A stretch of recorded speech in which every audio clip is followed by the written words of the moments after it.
Mouser off. We'll get you. Some Krang attack. Mouser action going on there. Yeah. We got Super 7 Mouser from the big ones, and then I got that Trapjaw one that Goditron sent to me. And look, they're pretty similar size too. Very cool. Very cool. Yeah, they are quite similar. And him being white, he looks like the comics one. It's very nice. But yeah. What are we talking about? The super. Sorry, I know we're getting distracted straight away. What figure did the Super 7 one come with? Super 7's got the like grey toy appearance with the little foot symbol. And then that's the Motu one with the red eye that looks more like the Mirage Comics version. Does the Super 7 one come with Baxter, or who does it come with? Oh yes. Well, it comes. This I've only got one. That one did come with Fly Baxter, but then you can buy a multi-pack that's got, I don't know, 5 or 6 just by themselves. But you're paying as much as one whole figure for that pack. It's fucking expensive. Yeah. Well, they both got moving jaws and all that. It's like, eh. We were talking about Mouser's, folks, but that was my fault for derailing the conversation before it even begun. There's one other one here that's in competition with these, but he's not as interesting. He doesn't say much. This other mouse over here, the one I just spilled me drink all over while we were talking before the show. Yeah, but we're here for another turtle-tastic episode. Would you say, Johnny? Indeed. Talking about the old Shell brothers. Going back to the Playmates catalogs of the 90s. That's a fine set of lungs they've molded onto April O'Neil here for a new edition. Yeah, I've never seen that figure in person. I mean, I call it the Streetwalker April, but looking up different production materials and sketches and stuff, I did see like sketches from some of those later alternate Aprils they did, that like the non-news versions. You know, they did the weird cave woman one and this one, the Streetwalker one. But the original sketch of this one looks more like a Barbie fashion model. It doesn't look weird and tacky like the finished figure did. It's very different. The sketch actually looks sensible, like something they probably should have made, but instead they made that weird one. Oh, look, well, she may be walking the streets, but maybe she's on her way to like a nice party, and it's all very innocent, and she's not going like undercover as a hooker to try and like bust the foot's new like yeah, there you go. business or whatever.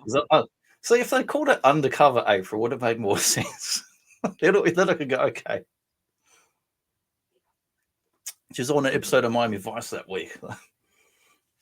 What is the actual name of that April? Is it like I don't know. News Reporter April, or I don't know. I'm not sure if it's in any of these catalogs or if it's coming up for the next year's, like the ones subsequent years, because they've still got some more of these to get through. They get into the later toy line. We'll get through them all eventually.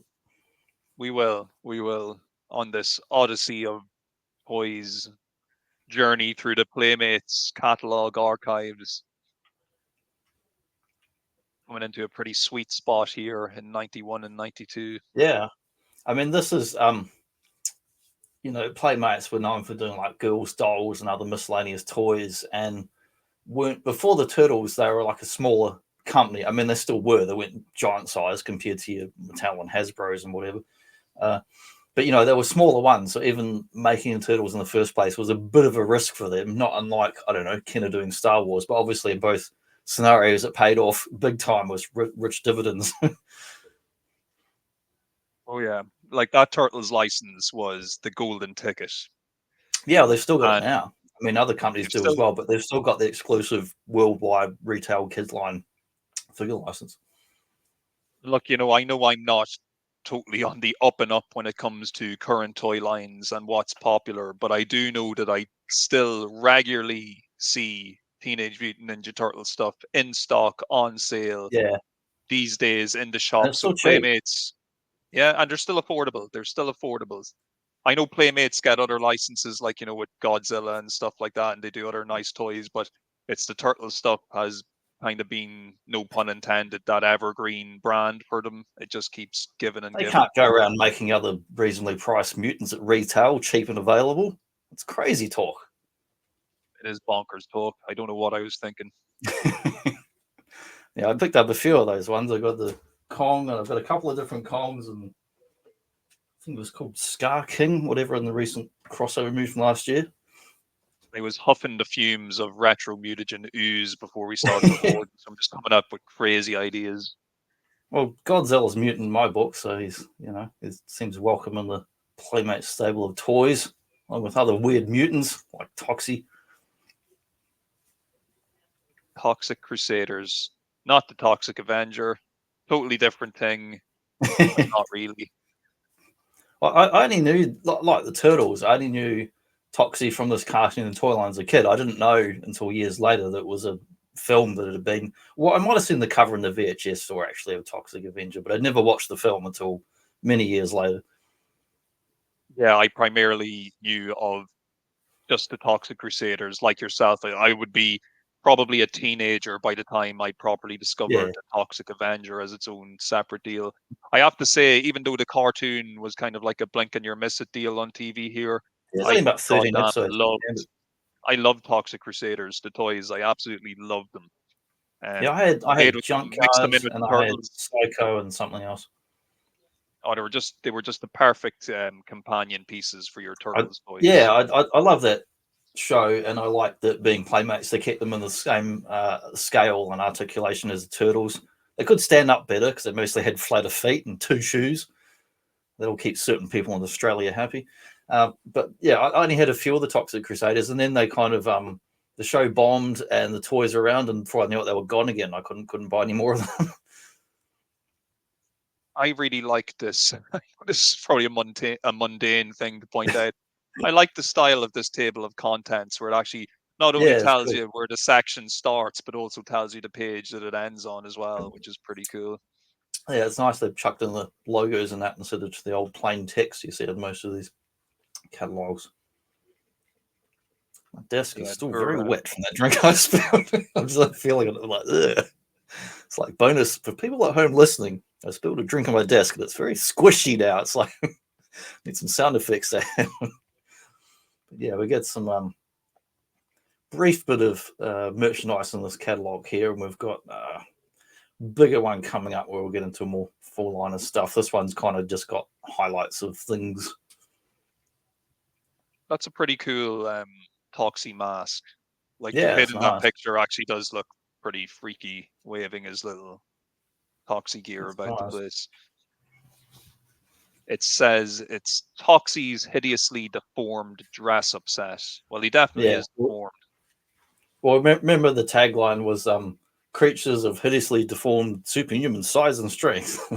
Yeah. Toxie's light up battle mop. You can encourage your children to clean the floors while role playing as Toxic Crusaders.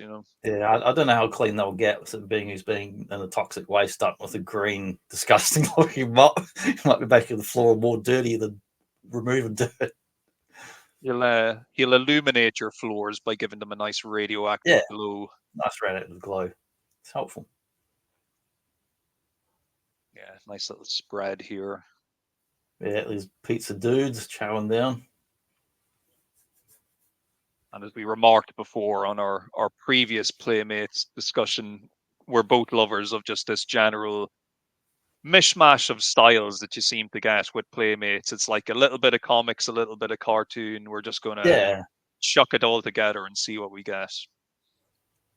Yeah, and it was definitely still the era, although it kicked off in the late 80s right until I want to say mid 90s, we still had some of the gross out style toys, like even like not Mad Max, Mighty Max. Was it Mighty Max? Like little pocket things, like like Polly Pocket, those size things would have weird, crazy faces, and there was still quite a number of toy lines doing weird, gross stuff. And then all the Ninja Turtle follower type stuff. You had Extreme Dinosaurs, you had Street Sharks, both of which are cool and known right as toy lines, but they follow on similar themes, going for that same age group of weird, mutated looking characters that are kind of cartoony colors and gross or weird looking.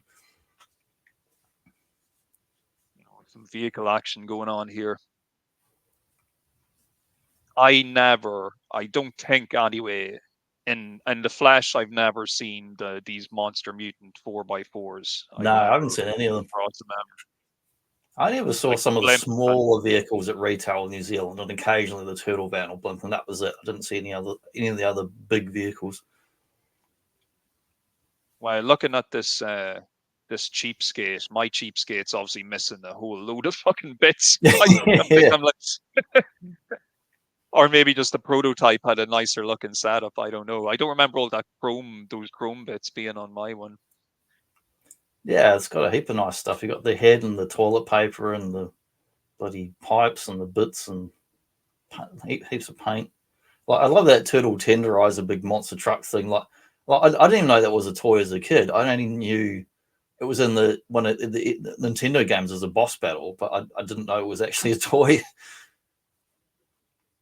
Once again, like in the previous catalogs, we can see they obviously don't have a painted prototype for that vehicle, so you're just getting the artist, painting of it. Pretty cool though. I love seeing this type of stuff.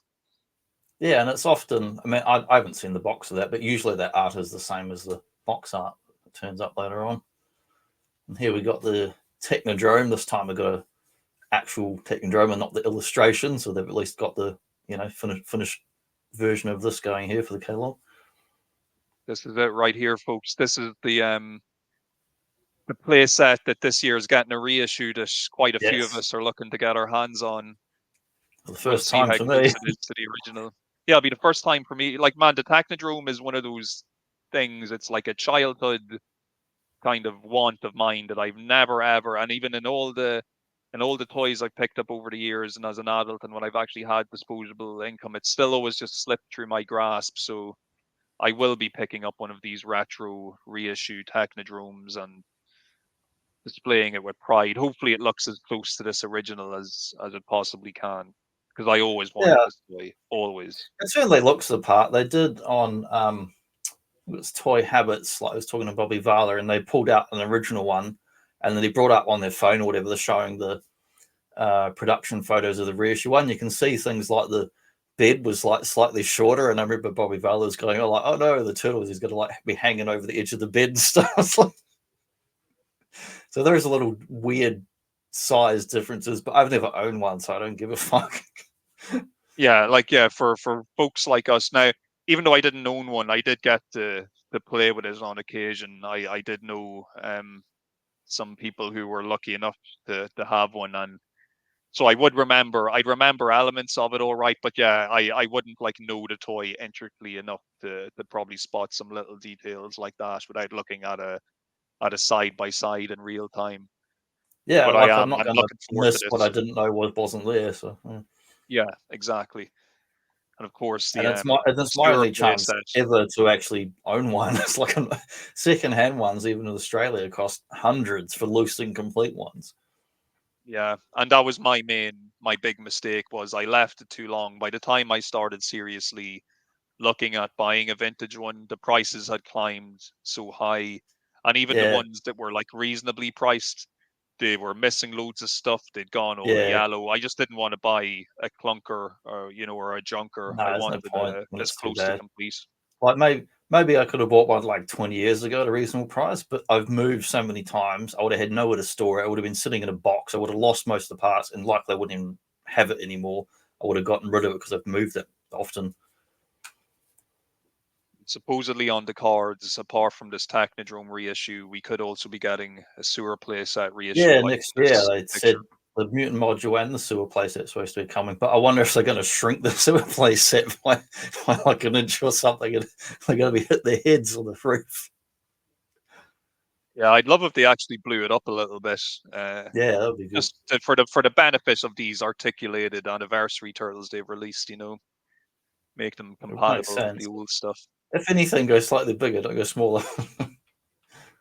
And it remains to be seen whether they're going to have what foot pegs they're going to have in them, because I presume they're going to have to change the foot pegs in the tooling of all of these, because all the reissues have different size foot pegs and that. So, I mean, not all the reissues, but a significant amount of them do, and it's kind of random what size things have.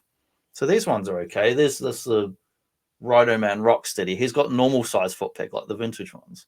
But some of the other stuff they have is like 3 times that size, so it's not compatible with other things. That wee kid man playing with the Technodrome, he's just been told, you got to keep it. And he's like, really? And then the guy's like, no, sorry. Oh, I got another book in the mail today, and it's actually like a sequel to a book I read several years ago, and I had no idea the guy had written another book. It's a non-fiction book, and it was all about like the history of 1980s cartoons, but it's not like, it's more about the business side of it and behind the scenes and who was involved in what projects and all that sort of thing, and also about like the syndication mark and funding and shit like that. But it's really well written, and it's, you know, for nerd stuff, it's really enjoyable to read. But I had no idea he'd written a second book, so he basically covered all of the beginning of the 80s through the whole Reagan era, and all the changing of like standards and practices, what could and couldn't be cartoons. And he bridges the gap, whereas other book ended around 88, 89. Filmation went bust and was losing assets and got bought up by L'Oreal in France, and they had to sack all their bloody employees and shut down. So it was quite depressing reading the end of that book. And his other book picks up from there and goes right through into the 90s cartoons, as well as covering stuff in between. But he was I read a 5-8 page section today just about the original Turtle stuff and like the pilot and the David Wise script. And in the first version that David Wise had written, okay, get this, at the end of the mini series that we covered a few weeks ago on the previous Boba Joe, otherwise known as his first, what was it, 5 episodes, I think it was. Baxter Stockman was going to become like the best friends with the Turtles and be a good guy after, like, you know, he was going to do a heel face turn. And then, but Eastwood and Lard said, wait a minute, Donatello's a science guy. That makes no sense. No, don't do that, because they had final approval and stuff as far as ownership of the Turtles. So if there was something completely crazy, they could reject it and say, no, fuck you, you're not doing that. The Turtles were going to move out of the sewer and live in the Technodrome. So why? It was going to be the new base. And again, Eastman Allard blocked that and said, no, that makes no bloody sense. They can stay in the sewers. They're like teenagers and they're cool. Why would they be living in the villain's lair after they've beaten the villain? And there's another thing. These are 3 things I learned just today. I've heard bits and pieces, but here it's written consecutively by someone who's like a PhD in research and wrote these books over 5 or 10 years. So he's gone to like good sources, not just rumors. Shredder and Krang were going to join into one being at the end of the series. So Krang was going to live in Shredder's body. Good luck with that. That would have been a different show. Oh yeah, and that was all David Wise. Yeah, and look, I like David Wise. You know, he's done a few episodes. He-Man, Transformers, stuff in the 70s. Yeah. He's a good writer there. But Jesus, I was like, what? They've done those things. I'm like, no, don't do that. Well, the Turtles living in the Technodrome is just ridiculous. So what? Like I'm assuming that. But like there they are. They're in there now in the catalog. So yeah. Maybe not living there. Maybe Shredder and his gang would then take up residence in the sewers, and we just split it that way. Well, and the rest of the story is the same. Krang and Shredder were back in Dimension X, so it's like, but they changed it. Instead of the Turtles live in the Technodrome, they open the portal and kick the whole thing through there, which makes way more sense. So I'm glad they did that. But oh man, I was tripping out reading that book earlier, going, "What? This is like a Marvel What If comic, like the wacky version of weird stuff happening." Baxter joining the or maybe not even joining the Turtles, but at least becoming a good guy. You could nearly still see becoming their advisor and science guy, like a trope in cartoons. Like, you know, you have annoying sidekicks. You have the science guy, like Gizmo Duck and DuckTales, which is the previous show that he had worked on. So there you go. That was pretty much what they were going for. Yeah, it could have been a lot different. Oh, the other funny thing. There was one other funny thing that Fred Wolf from Wolf from Okari Productions, the studio that did the show, it was at like the production side. Of course, the animation is done by Toei and overseas. He also was not going to differentiate the Turtles very much, other than the colored headbands. David Wise was like, no, we need to give them individual personalities. But they both worked on DuckTales, and they're like, oh no, Huey, Dewey, Louie, that works on there. But David Wise turned around and said, well, they're not the main characters of DuckTales. Scrooge McDuck is. These turtles are going to be the main characters. We need to give them personalities, or no one will know who which character is and why they're going to buy more than one toy if they're all the same. Yeah, that seems kind of like pretty day one stuff. They should have had nailed down, like, you know. Yeah, that was like the pre-production sort of stage, you know. Darkwing Speaking of Duck. DuckTales, this was like the kind of unofficial sequel spin-off was Darkwing. Well, like, yeah, is it? Well, look, Darkwing Duck and Tailspin, they definitely have to exist within the same universe, don't they? Because there's other little characters like But they didn't in the original comics from Disney because the DuckTales was based on Carl Barks and Don Rosa stories going back decades, whereas Darkwing Duck was a new creation by Disney for the TV show. So there was no previous media of the Darkwing, but Launchpad crossed over from DuckTales.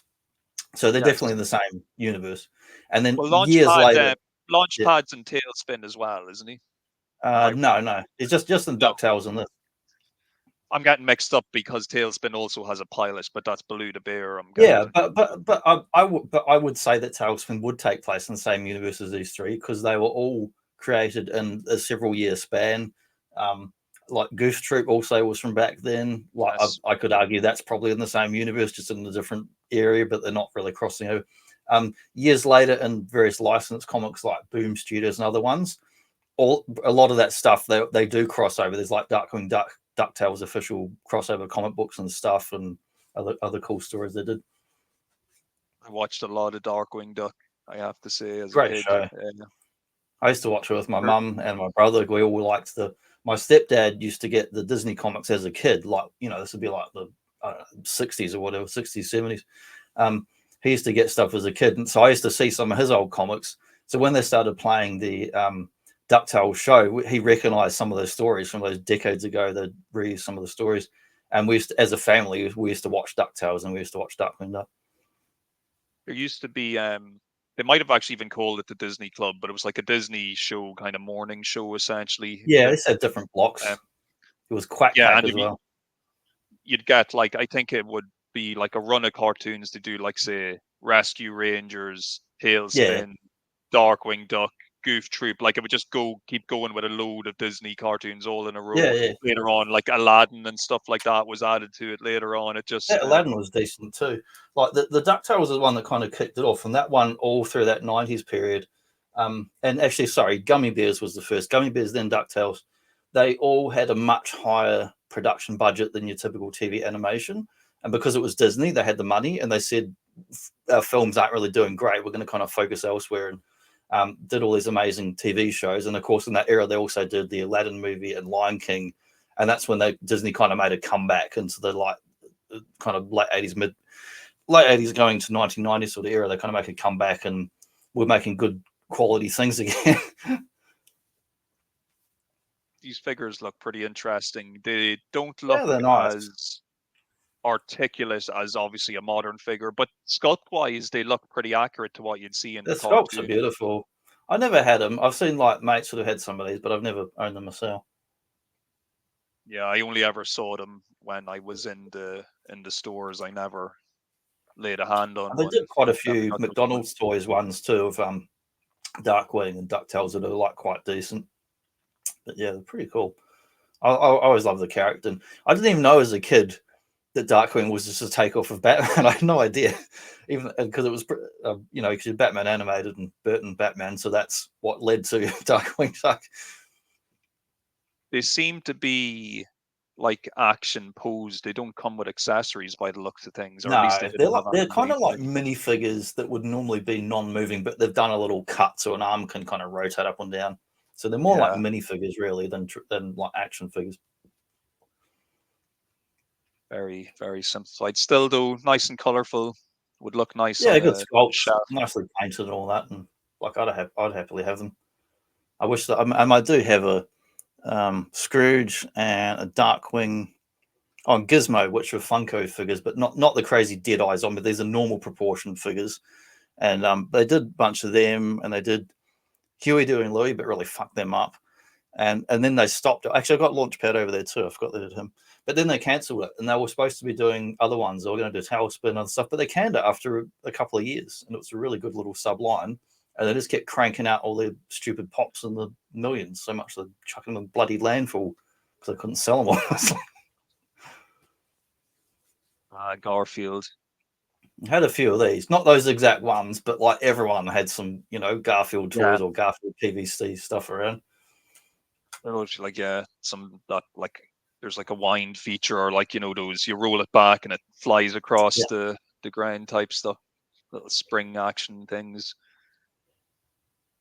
Yeah, Playmates must have been raking it in this year, like because you've got the Turtles license, you've got all those Disney stuff, Garfield on top of that. Garfield was really big. Really big. Another show that was regularly watched. I feel like all the Disney shows would come on a Sunday and everything else would be on a Saturday. Yeah, and then they used to do a double block where Garfield and Austin's Farm, which is also by Jim Davis. It's another strip he did later on. Not familiar with it myself, but it really? It's just there. It was a fun show. It's just like the main character is a pig called Orson, and it was Wade the duck. And I don't know as a kid, but presumably it's a take on that like Animal Farm or something like that, because they're all just a bunch of talking animals and stuff.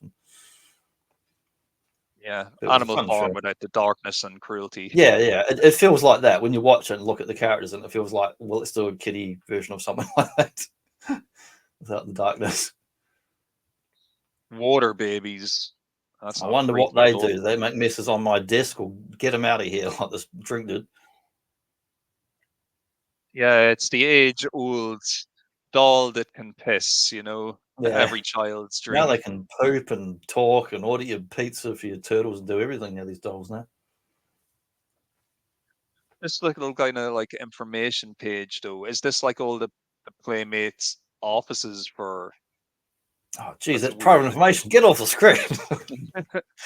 So we got the US headquarters, the New York showroom, the Canadian headquarters. This must be all the office addresses for the major Playmates. That's pretty cool. Missouri. We'll have to send some letters to Playmates Puerto Rico and see how they're doing. I'm sure they'll be very colourful and happy workers there. Yeah, they all love playing with their water babies.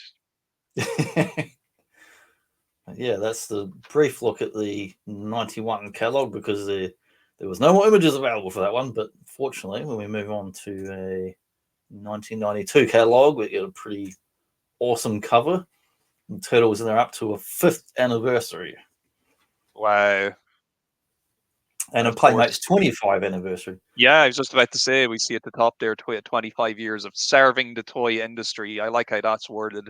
Yeah, and you see the kind of logo there. That's kind of the one they still kind of use now. That's like carried forward.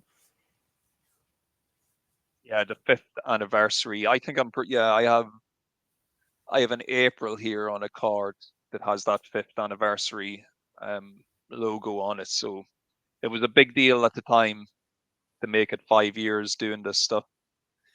And we had another 5 to go. Usually it was like 3-year toy cycle for most boys' toys, and 80s, 90s, that was the typical thing for like retail marketing. It was like 2, maybe 3 years, and that's it. And then it's on to the next thing. But Turtles are still going.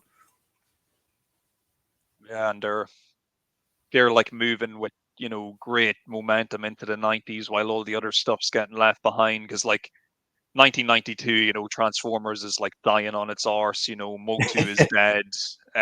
All these other cartoons from the previous decade are just kind of done, but Turtles is just like leading the way through the 90s, into the 90s at the very least.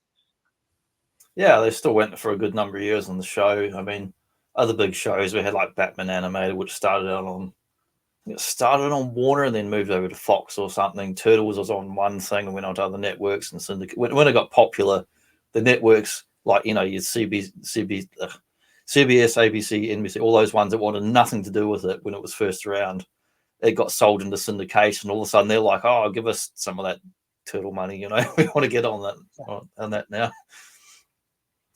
Give me some of that sweet, sweet green. That's sweet. It's got some little figures here. I mean, figures about the figures. Since our introduction, we've sold over 150 million figures worldwide. So that's over 5 years. What else we got? #1 rated CBS network TV show and top rated syndicated TV show. So they started on syndication because it was too violent, even though it's for kids, it was too violent and too weird for the main networks. But later on, CBS got started playing on Saturday mornings and stuff, and even had a special alternate intro of the show for CBS. So new episodes, 15 million TV campaign. But yeah, they just keep going from strength to strength as far as the toy sales and that. Well, those are some sick toy sales for a 5-year period. Yeah. Like the only other ones I know that weren't that crazy, you had Star Wars and you had Motu. Because I mean, Motu did crazy money in a 2-3 year period. But then if you look at like a sales chart or, profit to loss, whatever, I mean, boring stuff. But if you look at a nice little summary of several years, the Motu is like climbing up Mount Everest, and then it doesn't just take a nosedive. They just like straight down to hell. They made in the last years, they were predicting more growth, didn't have, and lost a shitload of money on Masters those last years. Yeah, they're pretty kind of competitor free at this period of time, aren't they? Like, I'm just trying to think of anything. 2 decades. Because there's nobody else. Like, I'm just trying to think, like, what would be the next popular rival cartoon? It would have to be, yeah. Power Rangers comes after. Like, I mean, like, in terms of like right here and now, in like 1992 or whatever.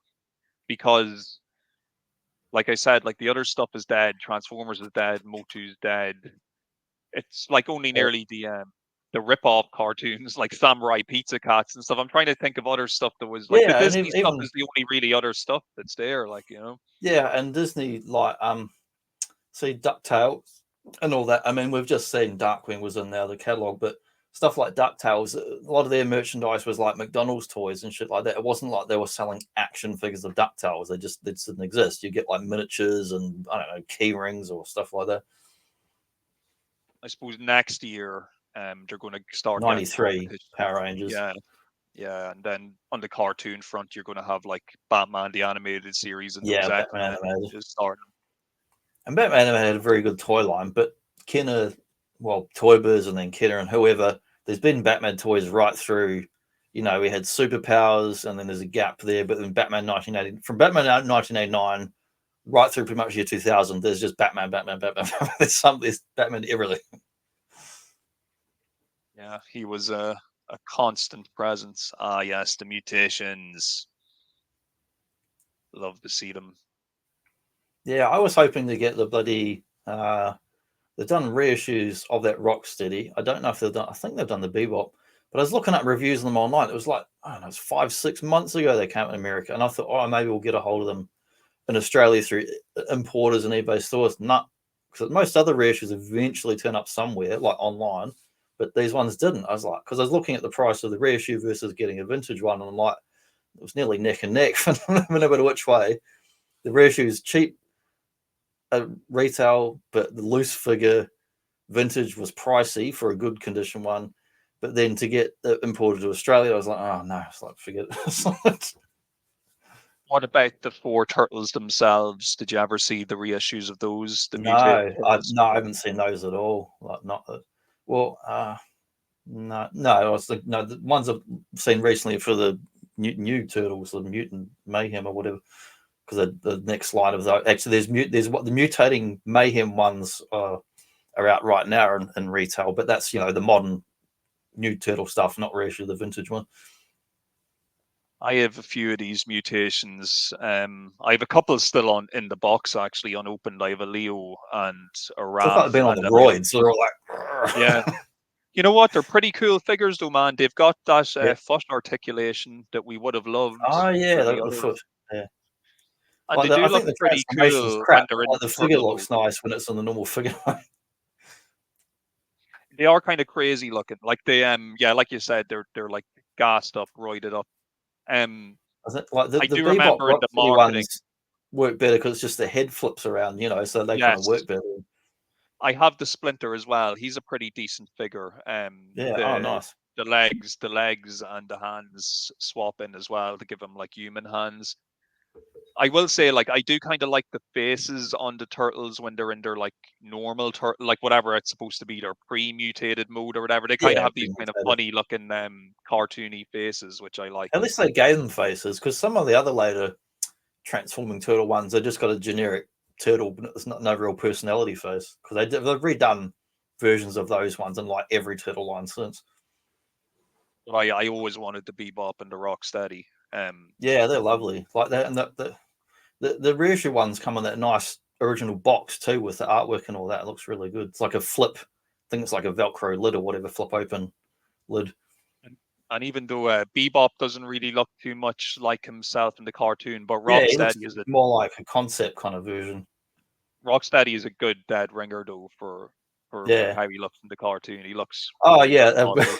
I have to point out one thing. Actually, I was looking at Bebop mutated their head, the human head. Can you notice what's actually like way off about the skin tone of Bebop? The fact that he's got like ginger mohawk instead of a purple mohawk, or Well, yeah, but he's white instead of black. yeah, he's white instead of black as well. Yeah, yeah. Because I've never owned the figure, I never knew. But and that picture's quite small. When I was looking at it, and going, wait a minute, it looks like it's fucking Seamus or something. This doesn't look like Yeah. Bebop. He went through a mutation. He went from a black guy with a purple mohawk Oh, there to we a go. white guy with a ginger mohawk. You know, Uh-huh. that retro Oh, mutagen news. You just don't know how it's going to affect you. Anything could happen. But yeah, it's very strange. You have to wonder, like whoever was it a sculpting thing, or was it like a painting thing where they didn't have the right reference material, they didn't have the paint on the days? Like, it was quite strange. Yeah, very odd. Especially because like I said, Rocksteady looks perfect almost like he did in the Yeah, cartoon. yeah, So he's it's got the weird that they got fat, wide, Bebop so fat wrong. head and The hair is good, like the right way, like everything color just hair. looks right. But yeah, I would have loved to have gotten Yeah, them. These look got cool. some more strange ones. I've never seen that boxing rock steady, but it definitely makes me think of like WrestleMania and Mr. T and stuff. He's got Look at how angry he looks. Look at his yeah, evil red eyes. he's got red eyes and the chain around his neck, and And it looks like extra articulation in one of his the neck arms. pops up like that, like mecha neck. Yeah, and Leo does that too, which is pretty cool. And also crazy at the same time. Yeah, and it's funny here we get a Leo and a Raph who are wearing like, I mean, one's wearing I presume Leo's kickboxing outfit because he's got the padded feet, and then we get the Mike's wearing like a karate gi, but then Bebop's a ninja. Like, why isn't he another boxer? Yeah, I mean, it's ninja's a so martial random. artist, but he's like classical ninja, not like a modern, like you got a modern boxer, you got a modern martial art guy. Strange. So odd. I'd love to have them though. Once again, just because I'm a Yeah, massive my favorite's Bebop and that Rocksteady Rocksteady by fan. far, though. Just the Yeah, details on his face and the chest and arms look so cool, and then that belt looks really nice. look at the liars here with these movie star turtles. I know those weapons aren't painted like that. You fibbers. Those No, lovely silver blades. need to get a nice little chrome marker and paint your own Yes. weapons, and then you get Kevin Owens has been my little weapon rack the last couple of weeks. I've been painting little turtle weapons like Sais and Leonardo's katanas. I have to say the prototypes of those movie star turtles that we see in this picture look much nicer than what was actually finally Yeah, released. And don't get me wrong, I like the movie star turtles, the figures, but these I didn't. I prototypes remember look seeing them and amazing. going, "What's going on?" When I was a kid, seeing them on the shelf, and that doesn't look like no movie I've seen. It The looks ugly more like turtles. Ninja Turtles 3 movie, or the Power Rangers spin-off, the live action show, the live action turtle show they did by Saban. It looks like those kind of turtles. I think you've kind of nailed it actually, and that's because these turtles in the picture they actually look the way you'd expect them to look, like in the from the first movie or the second movie, not Yeah. what we actually got. It's a long time till we got those NECA ones that did actually look like in the movie so much, so it's like almost photo real. Yeah, but that's they do look really nice. These early painted prototypes. Well, here's a prediction. They're doing those articulated vintage style ones. So what else are they going to crank out next? Like almost guarantee you'll see them do those with the articulation. If enough of the articulated ones sell, I'm sure they'll start cranking out, because they always crank out the movie star Skittles again. Yeah, all they need to do is change the heads and a color. Like, that's all they need to do. Easy money. Easy. So I've got more crazy turtle variants here. This is when they really started cranking out a lot of different ones. And I didn't know as a kid, well, not even recent years, like who sculpted what and who did what. I mean, it's not like there's a public directory of who the hell sculpted what things.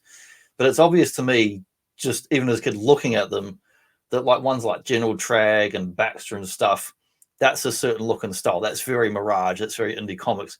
When it gets to like sports turtles and birthday turtles and David, that doesn't feel like Mirage indie comic stuff. And then I've found out recently, watching a video online, because this was by a lot of these designs came from a couple of the sculptors that worked on a majority of the sculpts through the line. They got to just do original sketches, because they were basically, the line was so popular, or they're making so many turtles and product, they're just like, well, we're kind of running out of ideas. What else can we do? Give us some ideas, guys. So they got free reign just to go and make shit up, like, Village People, bloody turtles and monster turtles and whatever. This is crazy. Like, I have to say, like, to be honest with you, apart from the Wacky Wild West turtles, I would not really be interested in the majority of stuff that I see on this page. It's just, and even as a kid, I do remember as a kid was seeing these and being like, why are they like dressed as clowns? Like, why are they? It did not. I thought the dumbest one was like the clown one, and it's not on this page, but the farmer bloody turtle. It's like, what? Come on. Like they could have done they could have done good pro wrestling style turtles. Instead, we get like a realistic, like actual Greco-Roman kind of ones in the Olympics. And why can't you do like pro wrestling turtles? You're much cooler. Yeah, it's just there's no like those birthday turtles, especially, like you just don't feel like there's any scenario where, like, as a kid playing with that, where you'd be like coming up with anything. I just never really. They never like surfing Mike. Like, at least that one, I could see him surfing, because he's already that Spicoli kind of character. Yeah. But at least even that surfing Mike, he's kind of one, like, so I'm looking at that figure now, but he's one of 4 disguised turtles, and he's in the same wave as a samurai, an astronaut, and a private eye. So it's a pretty action-packed wave. Yeah. Whereas when all the guys in the wave are all sports people, or they're all party clowns, or whatever, it's a bit kind of like, I'm gonna have to admit now that I've actually got I've bidded on something on eBay. It's like I've bidded on the entire party turtles. Two different ref. No, not those. I've never had or seen, but it's going cheap. It's Green Beret Raph. So I've got. Oh, he's a cool figure. He's a cool figure. Well, that ends tomorrow, and if it ends, I get it for $20. So don't no one outbid me, because it's been on there last week and they've relisted it. So I don't think anyone's buying it. So Green Beret Raph is part of the Mutant Military, which is a subline I do really enjoy. I really and the like other one I've got here is, I think it's like the Wacky Action or something. Oh, sorry, it's a talking turtle where it's got those little strips that you run through them. But it's basically just a vintage Raph, but it's got a different head on it, and the head looks quite cool. So and it's also cheap. So see how those go. Hopefully they ends in like 24 hours, and I should get those. I don't usually bid on anything. I just buy stuff on eBay, but they're going very cheap from a local seller that I bought from before. So I was like, I'll give it a go. Yeah, well, best of luck with the bids. I hope you get both items and are very happy with them. And because Raph's my favorite, so I'll get weird variants of him. But so we got some more. Actually, there he is. There the Green Beret right there. And I do like the Rocksteady and Bebop here in the military. That'd be very cool. Yeah, the Private Porknose Bebop does not look like the way he looks. Should I grab him? I will grab him. Because that's just a sketch. So definitely. Okay.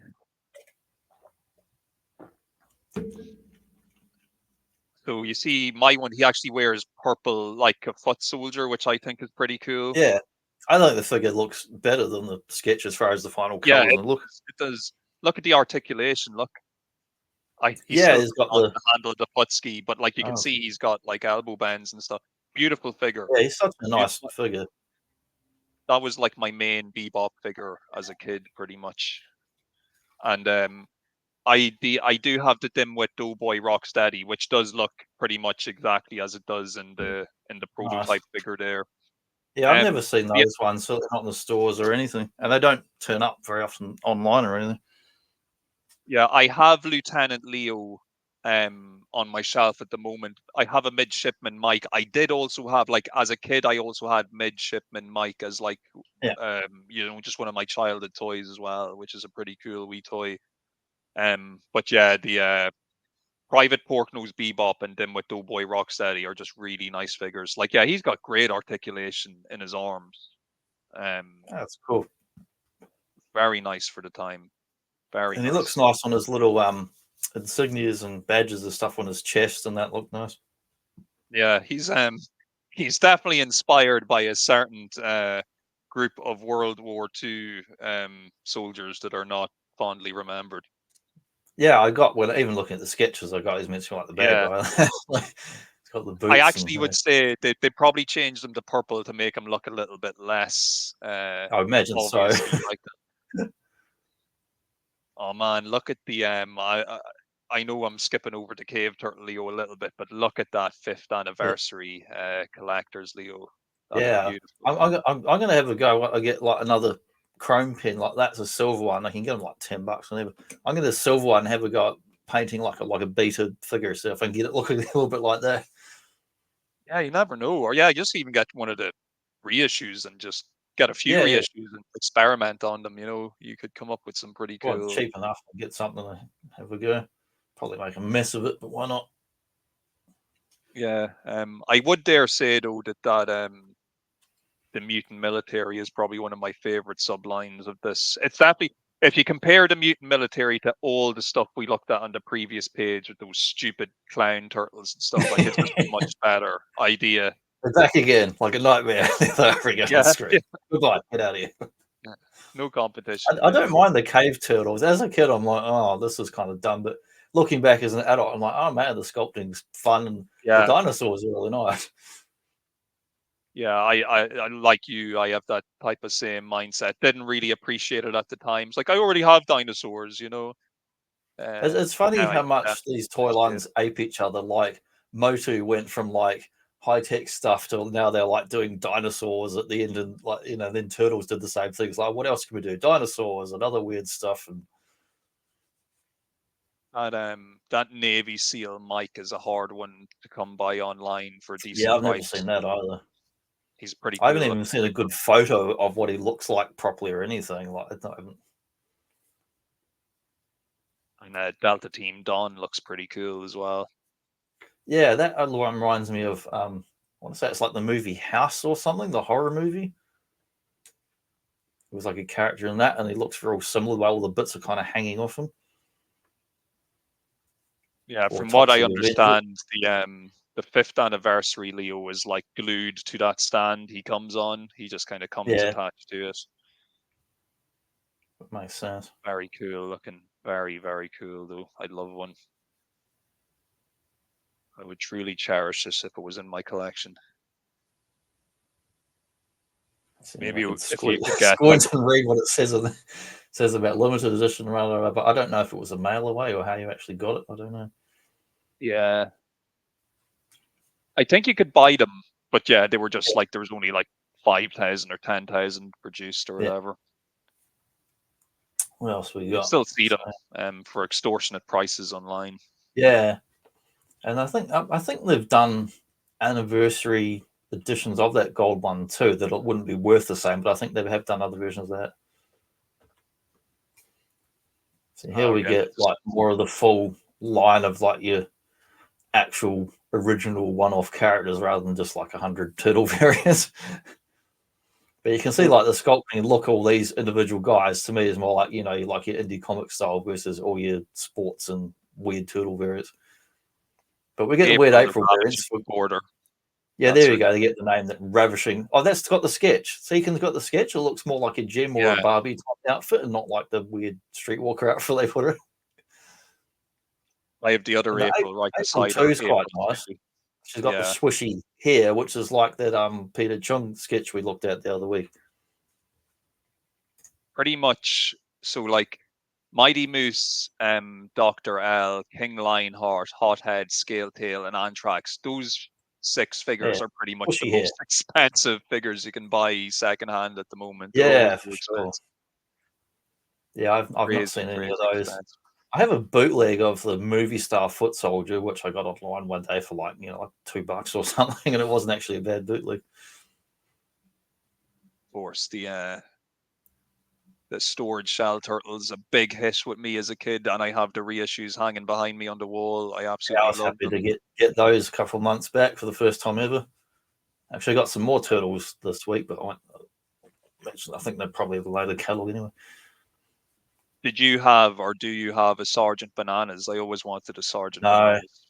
He was very late as well. I never saw him in the store. I'd be surprised if it ever even came to New Zealand. Like some of the later wave stuff, like Sergeant Bananas, Scratch, that Dalmatian Firehouse dog, some of the very final ones, they made small amounts of, not unlike any other time they were talked about, like KAALLLL, where it was right at the end, it was winding down. They didn't make that many units, and then kind of went to certain places and territories, and some places wouldn't have got any at all, I'd say.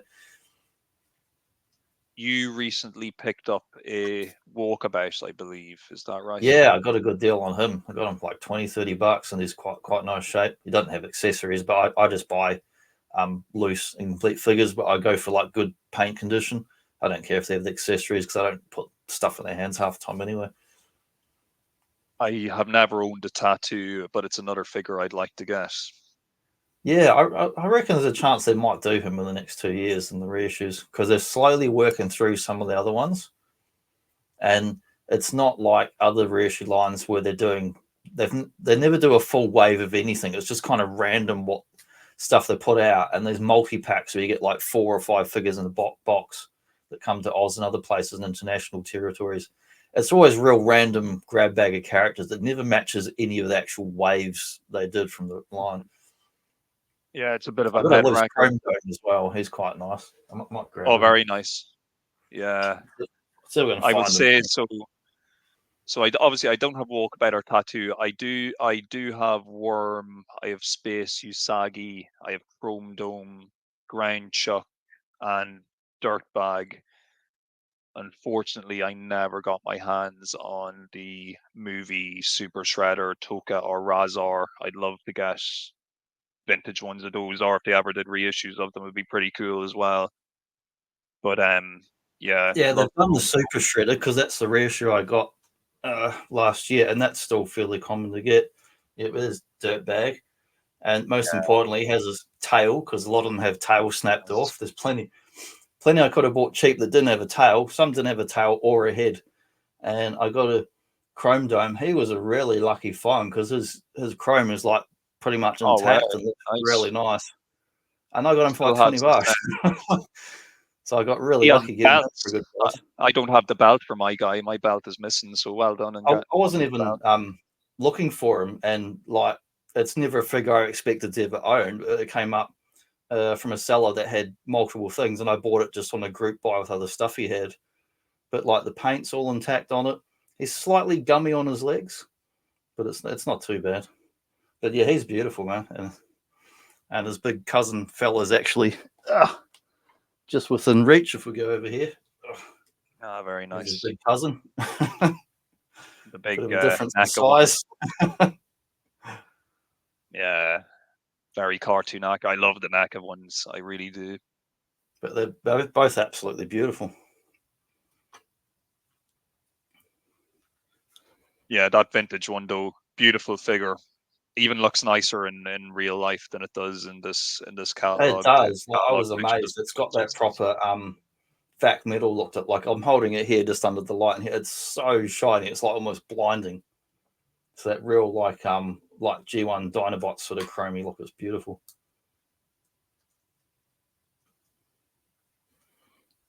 Yeah, they'd quite the lineup, I have to say, for this 50th anniversary. I just love some of the colorful ideas behind some of these. Like Scaletail looks beautiful. I would really love to pick up a scale tail. There's rumors that they're doing a retro reissue. I hope they do. Hope so. I'd love to get a scale tail. That's my reissue Super Shredder got last year, or maybe 6 months ago. I don't know. And very nice. He actually looks reasonable, like because they're always missing a bit of paint apps on these reissues, and I don't know what's missing on this, but like his shoulder pads painted on the side, and he's got some that kind of weathering dark black in his clothing that looks nice. Much nicer figure than the actual original Shredder figure they put out. They did a good job with the movie for a Shredder. Very nice.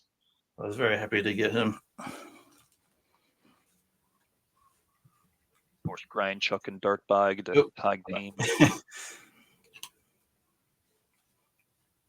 The Grind Chuck kind of prototype looks a little bit nicer with he looks like he's got kind of chrome armor compared to what I'm just looking at my own one. Well, I suppose he does have silver armor on the actual final release figure, just that in this prototype image it looks a lot more chrome and shiny. Yeah. This, I think, of all the ones we looked at so far, this page definitely has a lot of the desirable ones I'd still like to track down that are missing from my collection as far as the bad guys go. Yeah, I like in these catalogs that they show off the new stuff and they show off previous releases in the thing, and as well as new ones. And they were pretty good when the line was still ongoing at actually reissuing stuff year to year, so you could still get a hold of it. Yeah. Take note, modern day toy companies. Just keep doing that. Keep doing it until we're in the ground and there's just none of us around to buy this stuff. Then you can stop. Yeah, I got Tocker about 2 years ago, and I got Super Shred about 6 months ago, and I've got not one, but now I've got two Razars because for some reason it was cheaper to buy two than buy one for the seller because he had three different listings, and he had two of them. One of them's doesn't have accessories, but it has like Usagi and Panda Khan. He has little like shin pads and stuff, like armor bits. Those are on there, but sometimes fall off the knee if the glue wears out or if the peg snaps. One of them is missing one on one leg, but other than that, it's still a really nice condition figure. So I got that, and I picked those up just a couple of months ago, and it's very, very nice. It's first time getting him as well. And Dirtbag I only got in the last 6 months. So one's I've been after for years and years. I had a good run in the last 6 months of not picking up anything for quite a long time as far as ones I've been trying to get, and then bang, bang, bang, a couple of months. I went from having no Triceratons to 2 Triceratons. Yeah, it's feast or famine when it comes to that type of stuff. Sometimes it's a certain time of year where people are selling stuff, or maybe they're shuffling and organizing, and it's like all of a sudden these new listings are on eBay that weren't there before. Base Usagi is a pretty cool figure as well, I have to say. Yeah, he's nice. I'd happily have him. I see Nick has done like a multi-pack of like classic Usagi, comic Usagi, turnstile Usagi, and space Usagi. It's like 3 or 4 packs of them. I'd like to get that. I'm sure it's ridiculously expensive, so I probably won't. But you can get the loose individual NECA ones from AliExpress of Usagi for a good price. I mean, they're in the box. I just mean the individual, not the multi figure boxes. Yeah, we get where we can. Yeah, they're making that Sergeant Bananas. He's actually he was in the UK comic strip that I got the reprint of, and he has a different name because he's another like indie made up character from the Mirage guys. But they're meant to be doing probably next year or the year after into the Super 7 line. They've got him listed for quite a while for pre-order, but they haven't made or released anything yet. So I don't pre-order nothing for any of them because I don't know if it's 3 years later when the figure comes out. But the Super 7 version actually looks really cool. It's got heaps of different accessories and stuff, and you can kind of change up his look, and it looks like a legitimately cool figure. Even if you're just not into turtle stuff and just want a big random military themed gorilla figure, it looks really cool. Yeah, I always love the idea of him. I will try and get a vintage one at some point. I don't care if he's missing stuff. I just want to kind of stick him on the shelf with the rest of the guys. And we got the back on that left page, we got the Terry Funk version of Mondo Gecko for whatever reason with all the crazy outfits. Rock and roll Mondo Gecko. Yeah. But I'm just like, he's got the headband and the pants. I'm like, it's Terry Funk Mondo Gecko.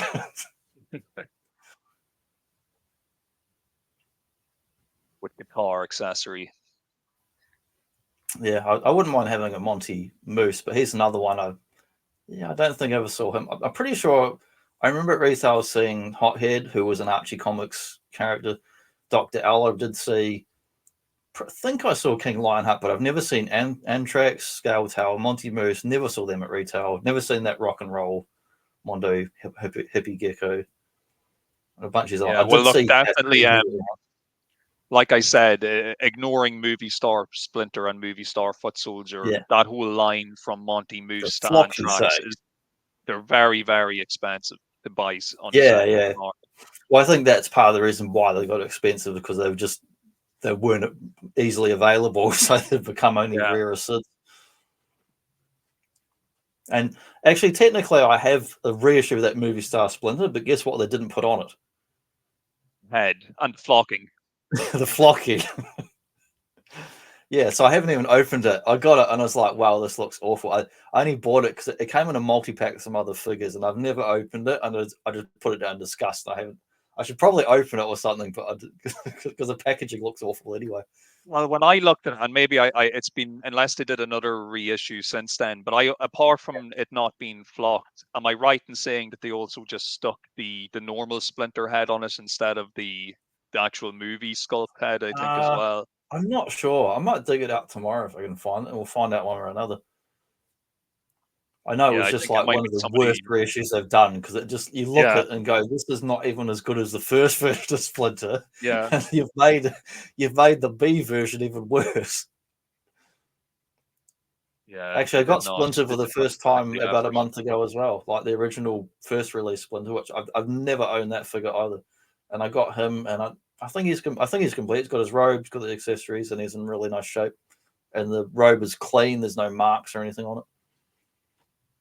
Yeah, I think he's got a little bow and arrow and a walking stick. I think. Yes, he came with those, and the stick pulls apart like a hidden blade. Yeah. I've never had any version of April either from the vintage line. So, yeah.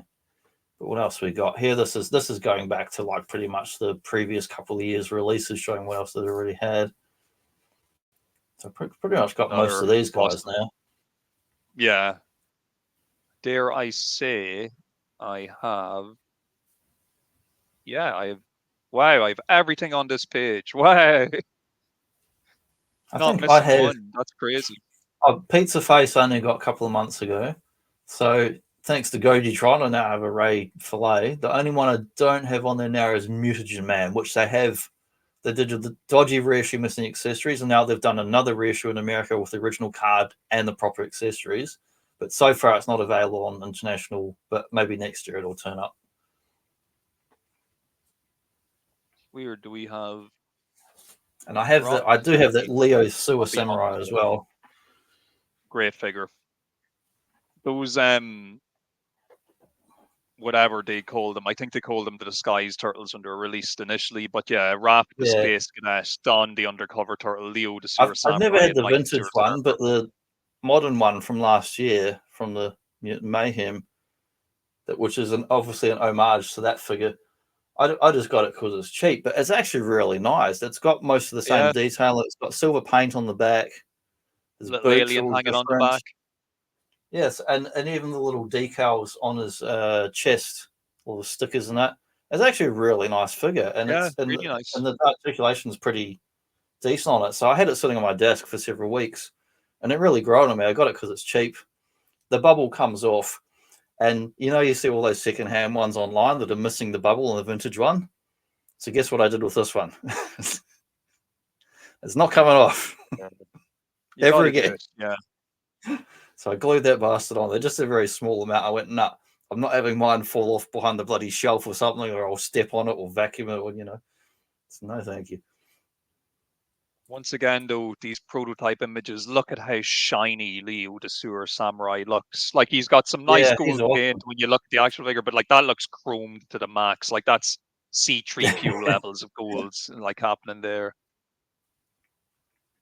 Beautiful. Yeah, those are to me like the nicest of all the turtle variants and stuff, because they're not just kind of lazy sports turtles. They've got individual, not just unique themes, but the sculpting and parts on them is really cool. I mean, probably Leo, maybe it reuses the Panda Khan leg bits, I don't know, but they're all individually nicely sculpted and unique looking. They're not just like generic, like here's the same $1 and 4 different, versions of bloody pajamas or bloody racquetball or whatever. They actually look genuinely cool.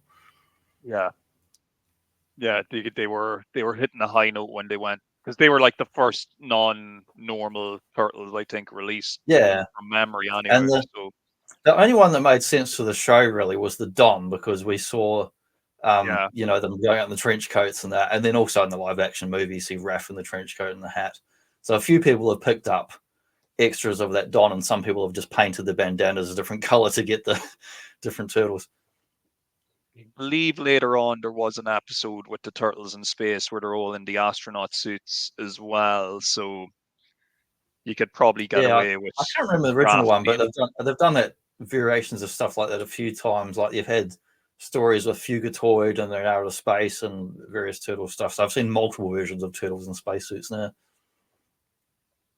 I think we noticed this as well when we looked at the last set of catalogs, but on the Muckman and Joey Eyeball is actually like a fully painted separate figure. Yeah, I love seeing the painted minifigures. That'd be another thing. If you could get them for cheap secondhand, you could just paint them up yourself. You can paint them up. Speaking of stupid turtles variants, I never really cared for. It's like I picked up this one on sale of the Mutant Mayhem ones. You get like a Beach Bum Mikey, a Cowboy Leo, that same Space Raph, so it's the same one I've got loose and the one in there, and then the Spock Donatello. But I thought it was cool that all 4 of those are just like references to like all the weird variants they did in the vintage line. It is cool. It is a cool. But at retail, this was a terrible price. It was so overpriced. You could buy the 4 individual figures cheaper than this combo pack, and I'm like, that defeats the purpose of a combo pack. It should be cheaper. But it went on sale because this is last year's, and on eBay I got it for like half price, and I was like, oh, that looks nice on my shelf. So yeah, you see those deals, you got to get them. I didn't know whether I wanted to, because I already had the Space Raph. I thought, I thought if I get it, I'll just keep them in the box, because I do like the packaging, box and artwork, and it looks good on it. So here we got some more Weird Turtles variants, and I think the rock and roll turtles, I was never into those, but like the sculpting is nice, and I can see there's definitely some fans of these ones, and I do kind of like the Flavor Flav style. I assume it's Mike, because it looks like Raph has got the bloody hair metal pants. Yeah, and these, I believe, maybe it even is in this catalog, or it might have come out later. I'm pretty sure there was like a tour bus vehicle that was released in conjunction with these. That's coming up. So it's one of those things where, even though as a kid I wasn't overly interested in them, but now as an adult I can appreciate them. But my God, the price of some of these secondhand is unbelievable. I actually saw someone who was trying to sell the lot of. It was like the Rock and Roll Turtles with Rock and Roll Mondo Gecko and the bus, and it was like hundreds and hundreds of euros. I was like, no way, no way. These other ones here, the head dropping turtles, I actually have 3 of these still on the cards. I'm just looking over now. I have Donatello, Raphael, and Leonardo. So I'm gonna have to find the Michelangelo at some point. Mine are also like the hero turtle versions, which is why I definitely am keeping them on the card as well, because it's just hard extra heroic to find those ones. But you mentioned, you ever had any of those talking turtles? I've never had those. I was just about to ask, because is it talking Raph that you have the bid in on? Is that what you said? It says the listing says it's got miscellaneous. It's got 2 or 3 of those strips. It doesn't know if it works, but it may or may not, because it's just it's not. There's no electronics. It's just a little moving piece. It looked cool. I'm assuming it can the big backpack be taken off them, or is that like an attached? I don't think so, because that is the talking thing. It's like it's like, I don't know, in the old days and bloody Greeks and all that, or the vases, how they etch stuff, or records. It's like that kind of technology. There's no electronic parts. You just pull the strip and it makes a sound, but it just sounds like, they call it talking, but it's like, it just sounds like complete nonsense when you hear it. Actually, the same thing they used to have in the old, is it action? I think in the Action Mans, whichever ones had it, G.I. Joe Action with the 12-inch, where you had the pull cord and it would say little phrases, but it has like a little plastic record thing inside it that would make the sounds in it. These sports turtles are mostly lame, I think, but I do have the skateboard mic because I always like the mic on the skateboard. I saw it in the reviews at the shops. They had, I think they had the Duncan Lon or the Kick and Raff, and I've seen them at least twice in recent months in the shops, and I looked at them and went, no, not for me. But they didn't have. What about Shell Slam and Raff? I'd like to get him. Well, the top four, they had some of those ones. The bottom three, they must be a different wave or something, because you got the ice hockey Leo, he looks decent. The skateboarding Mike, I would buy that. So those three must be a different wave, or the next lot, because they weren't part of that. They weren't out at the shops and the reissues. Yeah, the skateboard that comes in Mike is pretty cool. Like, it actually has molded in kind of turtle shell detail and stuff. I actually do like that figure. But the Talking Turtles, like you were saying, yeah. So it looks like the body bucks are the exact same as the 4 original turtles, but just they have different heads and they have the big backpacks glued on. Seems to be the difference. I'm not sure if the color's slightly off in them as well. It might be a little different. Hang on, hang on, just 2 seconds there. I'll close share screen, because I've still got the eBay thing open in the background there. So how we do it? Present, share screen, and we'll have a look at them for a second. eBay, there we go. So there's the Raff that's on eBay at the moment. So he's got the little cord, and the color to me looks a little lighter than it's the same buck, but the color looks a little bit different in the plastic's a bit lighter looking, but it could just be the lighting or photo in the room. He looks to be in good condition though. Yeah, looks nice. This is a seller I've bought several things from, so I always kind of look at when they get new things in inventory and whatnot. Hopefully your bid comes true. Yeah, well, the same thing was on there last week, and it had ended and no one purchased it. He's got a bunch of stuff on there, like loose stuff, as well as other stuff that's a bit pricier. But in the cheaper stuff, I was like, yep, I'll chuck my 2 cents in, and hopefully I'll get it tomorrow. Bring back the catalog. There we go. But yeah, what else we got? We got the Krang's Android body, the big one. Yes. Which I've never had that or seen it, but now I've got the Super 7 one behind me over there. Yep, and it looks pretty much like that, except it's cheaper and crappier at a high price. Yeah, there's actually, you can kind of see it's chromed out behind Krang. Can you see that? Oh, nice. Chromed out Krang. Yeah. I did not know that. It's got they did a pretty good job on the Super 7 one at matching the paint and all that. What's he like on his limbs? Does he feel fairly hollow or not if you tap him, like, you know?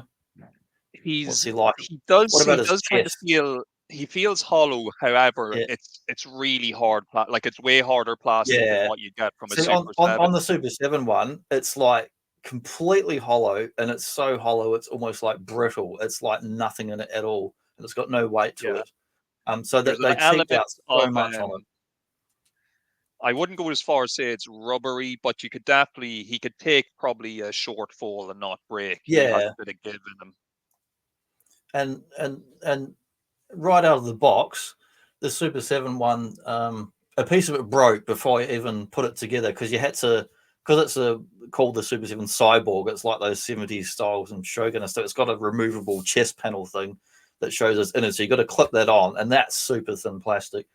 But I didn't even touch the little head dongle antenna, and it just snapped clean off out of the box. And I was like, oh my god, it's such a piece of. I don't regret buying it because I have it as a substitute for the vintage figure, which I'll never get a hold of here. And it's a nice looking version of that, but like, don't ever drop it or play with it or do anything with it, because it will just crumble in your hands. It's like extremely poor quality. But I was able to super glue it back in. But it just snapped clean off out of the box without even touching it. At least they with the Super 7 one, though, you get the weapon hands, the swap outs. Yeah, and you stuff. do get the weapon hands. Cool. Hang on. I'll grab them for a second, and I'll try not to break them. Yeah, but look at that. I love the chrome backing on the vintage. That was the other thing I did like about it, is you get the easily swappable hands. I've already got other Krang figures I've got as regular hands, and it is the toy color in blue rather than the animation color, which is nice because I've already got other stuff. But he's completely hollow. The minifigure is very nice. He falls out because he's supposed to peg in and he always falls out. He's actually one of the best looking Krangs of anything I've ever seen for the details. He's really nice. But he won't stay in there. I might glue him in sometime because the little peg is not even half the size of a normal peg. You can see that tiny little hole. Pegs in there, and it won't stay in. And I had to heat it up repeatedly to get it, and it just falls off every time. Yeah, but even it did decent detailing, like the silver paint, but it's so hollow and so cheap and nasty. But I do like the weapon hands. But even that just pops right out. There's no good friction fit on that. It's very cheap and nasty. So it would not survive if you tip it off the top shelf. It's difficult. It would take dents and damage.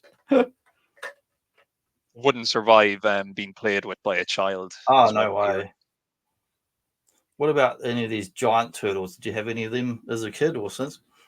As a kid, no. But of course, since I would love to have them, I'd love to have a giant Bebop and giant Rocksteady just for the room, just because I love Bebop and Rocksteady. But one of those things, always saw them in the shops, but they were always kind of out of my reach in terms of what my parents were willing to get me on any given day. Like if I was lucky, I might get a Turtles figure if I was good. There was no chance I was going to be getting one of those giant ones to bring home. Yeah, it was the same for me. Like I could homework another time. I'll see if I can find a like a retailer catalog to see what the prices of them actually were back when they were released. So the pricier at retail compared to other stuff in the line, and didn't have one out of a box or new or nothing. But one day my mum come home and she opened the boot of a car and she had the giant size Michelangelo, like it's come off the back of a truck or something. and I don't know how she got it, but she probably told me. I can't remember. I was only young, but I get the impression that she got it secondhand somewhere. Either she found it at an op shop, or I think she might have been doing like an odd job, like cleaning someone's house and just like snuck it out. No, like maybe their kid didn't want it or something like that, like where someone's given it to her, or she found it at the op shop because she got it without the box and it had the nunchuck, still had the weapon. It was still in his hand. So, but he was in good shape, and I've still got that figure now. So I was very, very happy to get that. I never even knew there was such a thing as My First Teenage Mutant Ninja Turtle. It just looks like like a not quite giant, not quite small. Yeah. That's almost like it's plush. That's almost like a callback to what the marketing guy did, who was going around trying to market the prototypes of the toy line and ideas to Playmates and whatnot. They made up like a mock-up big turtle like that was made out of foam. And it's kind of, it looks, that one's bulkier. That's more like wrestle buddy they're going for there. Yeah, definitely. I didn't know they had the giant Rocksteady and Bebop as a kid, and because I could be wrong, but I think they went to Europe. I don't know if they even had them in America. I'd love to get my hands on them. Like anytime I've seen one in the collection, like Ed's Retro Geek or anything like that, it's always people in Europe that have them. So I don't know if they even. I'd like to know if they did actually get released in America. I have no idea. So I never saw them in New Zealand. The limited release maybe, so they just weren't as common. So they become more rare. But yeah, the giant size turtles I definitely saw in the store, whereas the Bebop and Rocksteady, never to this day have I ever seen them anywhere, ever. Did they get? I know the turtles themselves got reissues. Yeah. Did Bebop and Rocksteady? Yeah, and they're undersized as well, as people found out when they bought them.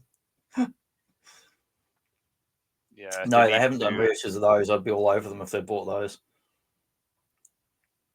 Yeah, even if they were a little bit undersized, just because I never owned the originals anyway, I wouldn't mind just having a big Bebop and Rocksteady that looked like I that. got the Mike as a kid, which I still got. I got 2 or 3 years ago. I picked up a Donatello secondhand, no weapon, and one of his hands is falling off. It's like it's a soft rubber in the hand piece compared to like a harder plastic, and it's almost like snapped internally. And I was kind of going to glue it, and then I thought, no, I might end up damaging it worse. I'll just kind of leave it as it is. He's still okay. He's still, I don't mind. I'm glad I got him, but I got those two, and I tried to get some of the other ones, but they're always super pricey when they come up secondhand. And they have done the reissue ones, but even those were stupid prices on the reissue. So I went, no, too much. If they go on sale, I might try and get some. Yeah, the big figures are big bucks, no doubt. I do have a shitload of Giant Turtle, some other lines though, like pretty much every other, well, not everyone's, not the Fox Kids 2000. I don't have those, but the Nickelodeon ones, Rise, Mutant Mayhem, some of that. I've got Giant Raph sitting next to me, still on the desk over here. I've got a whole pile of other giant size ones from different lines, and I do have the movie. Oh yeah, those stupid like Michael Bay Platinum Dudes Turtles. They have some quite cool toys from that line. I've got the giant size movie Bebop and Rocksteady, and they're really nice for like cheap budget figures, as well as the giant size bloody 3-0 ones that are wiping my shelf up there. Right. Turtle Patrol. Feels like a G.I. Joe vehicle. Doesn't feel like a turtle. Yeah. Mutating Action vehicles. Force even. Paint it black, Action Force. Yeah, Michelangelo does not belong in this at all. It does feel like a G.I. Joe vehicle. What's weird as well is that they've chosen to use the movie Michelangelo as well. Yeah, that's even stranger because you've got this real plain looking vehicle that doesn't have any of the green or the slime and stuff. It just feels like something out of like Micro Machines or G.I. Joe or Mutations Muta-Raft. The Muta-Bike and the Muta-Ski look pretty interesting. They're like polar opposites. Like here it's plain white, no real turtle stuff, and here it's like everything turtle theme with crazy colors. They've for the Muta-Bike and Muta-Ski, they've gone with the storage shell turtles. So it is. The mods. And the crazy bike, it's got like it's got the face on the wheels as well. Yeah, the bike doesn't look like it would actually roll by itself because everything's touching the ground. It's one of the most bizarre looking bikes I've ever seen. Oh, okay. It's supposed to like transform into like a glider or something. Helicopter, glider, yeah, very odd. Yeah, I think I prefer. I'm not familiar with that one at all, so I didn't know it did that. The ski looks cool because it just kind of looks like a quad bike when it's not in its ski mode. Yeah, it looks nice actually as a quad bike. And hover quad bike can be all terrain. Yeah, that Muta-Raft is. Yeah, it's just the most unturtle turtles vehicle I've ever seen. Like even in its transformed rocket mode or whatever, it just looks totally G.I. Joe. But you could get that, paint it black, put 2 Action Force figures in it because I reckon they'll fit there. No problem.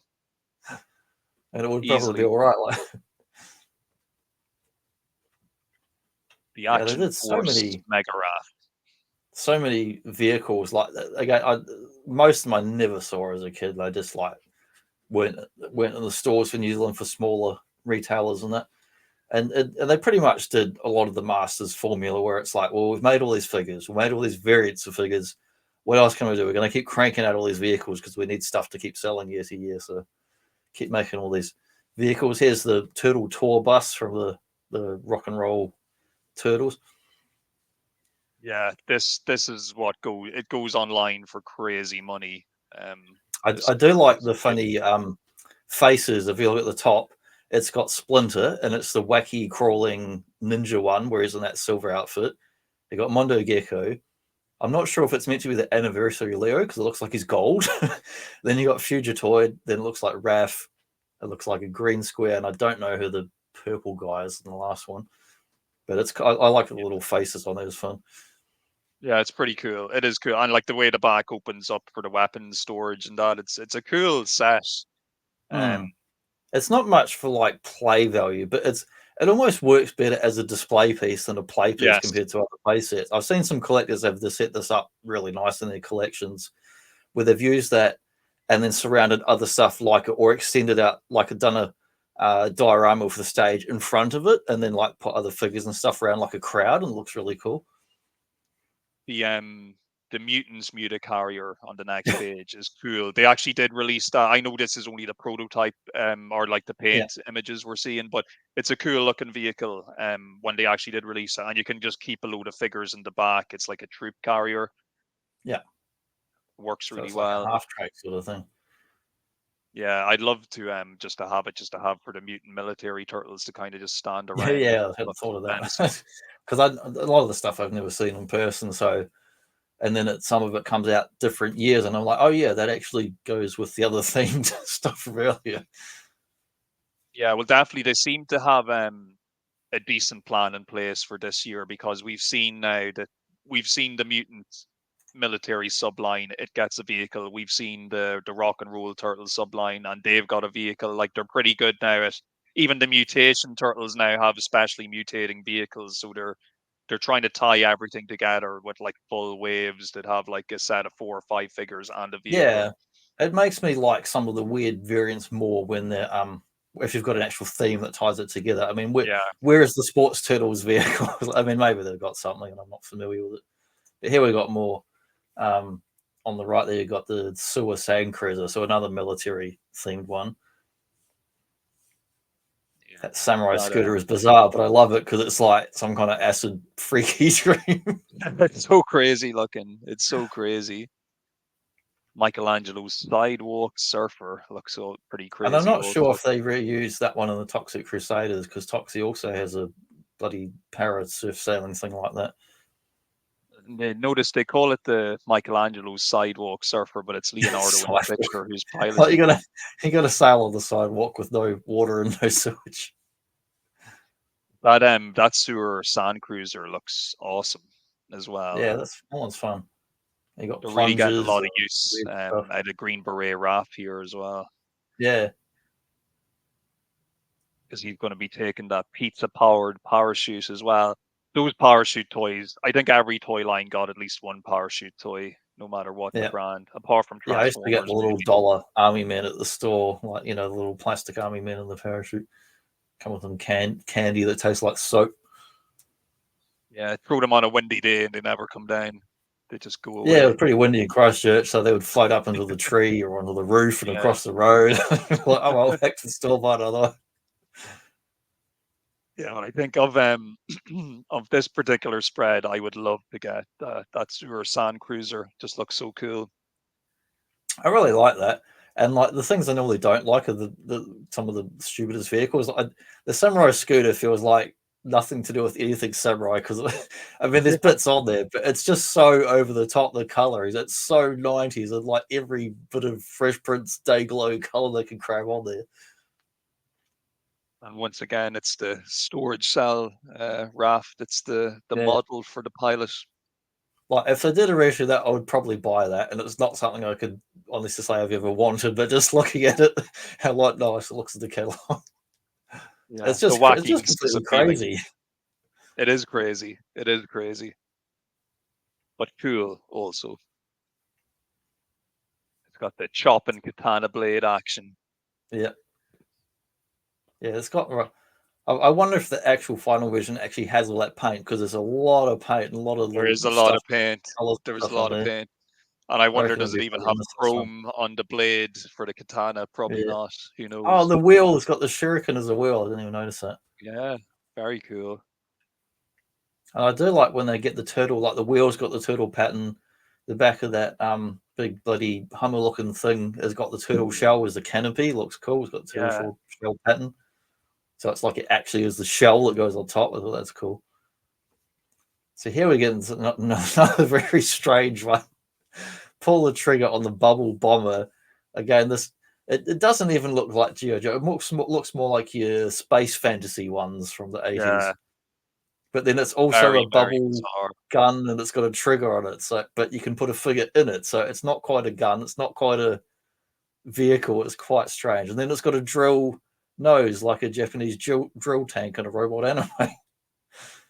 Very crazy. I would actually, if I were them, I wouldn't. I get what they're going for. I probably would have removed the trigger and just had that you could press a button to get the bubbles to come out, because it's hard to as a kid playing with that. I think it would bother me if the massive trigger was always like attached to it. I just I feel like the I little feel like I couldn't do anything with it. Like, I like the little bird underneath has got buzz bomb, so I assume it's meant to be like a buzzard or whatever. But it looks cool.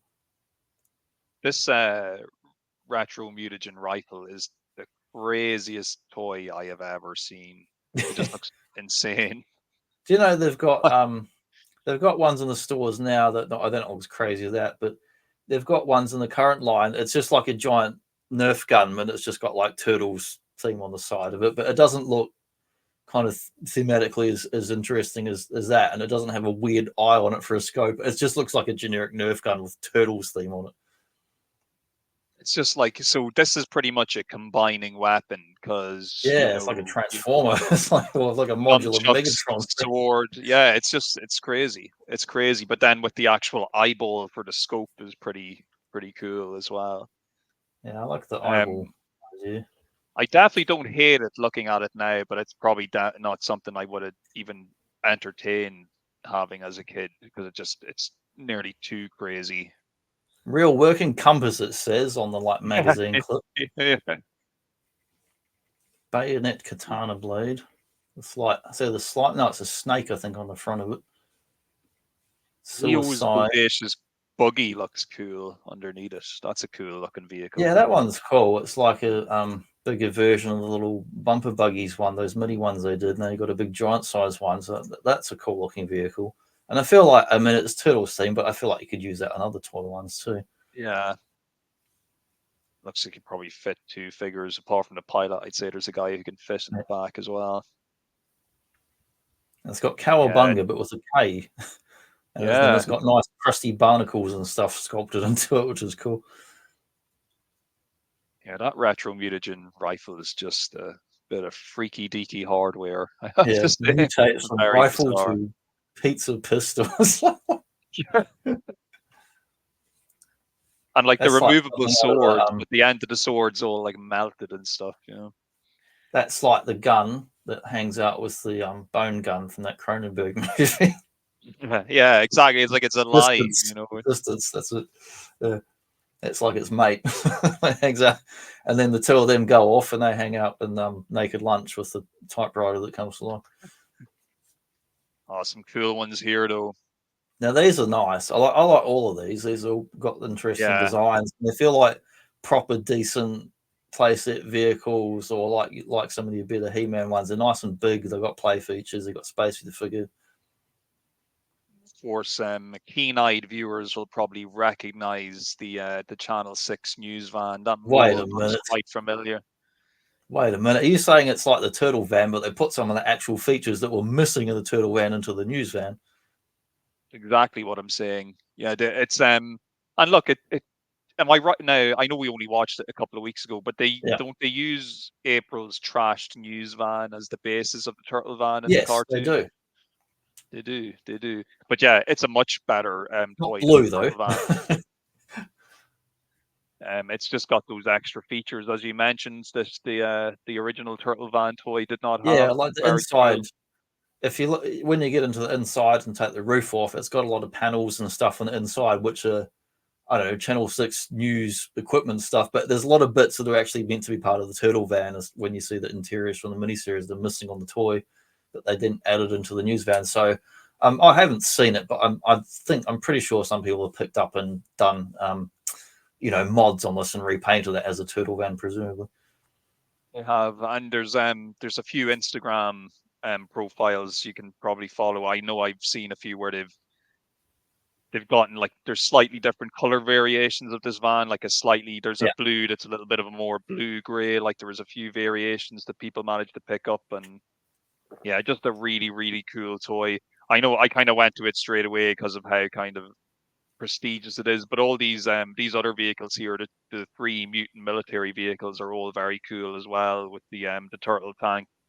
the helicopter and the sewer sub. Very, very cool vehicles. Yeah, like they've done several times over now. They've done versions of the turtle van, but I don't have that, and I've never really wanted it that much. And there's other ones they've done in modern lines that are a bit nicer since that are fairly cheap that do the same job. But if they did the turtle copter version, I would buy that because I think that's cool. Yeah, it is very cool. Crazy looking. And I could always hang it from the ceiling, run out of space. That's the other thing about it. I'm pretty sure. Well, maybe it doesn't. Maybe the sewer sub can actually submerge itself and not let water into the figure. Who knows? Oh, I don't know.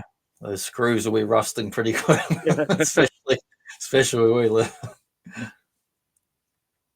The big turtle shell on the turtle tank as well. Nice design. Yeah, I feel like I like when they make Rugrats or something looking all these colors. Yeah. It's very colorful. Like Nickelodeon it's totally 90s. colors. But yeah, the Channel 6 news van would definitely be the prestige buy for me if I was given the choice to get any of these vehicles. I'd happily snap it up for a good price. Yeah, it's funny all the variations of turtle vans they do, and they always do turtle wagon, turtle van, party wagon, whatever. There's different versions in each show and toy line. There's multiple ones, but they don't do just the kind of movie combi van, which is from the Mirage comic and in the live action movie. I'm like, why don't they do a combi van? It's just, I mean, maybe it's too close to the actual real world vehicle and they didn't need the license or something. But usually, maybe. Transformers dodges licenses all the time. Yeah, just make it different enough that you can plausibly deny that it's not the same thing.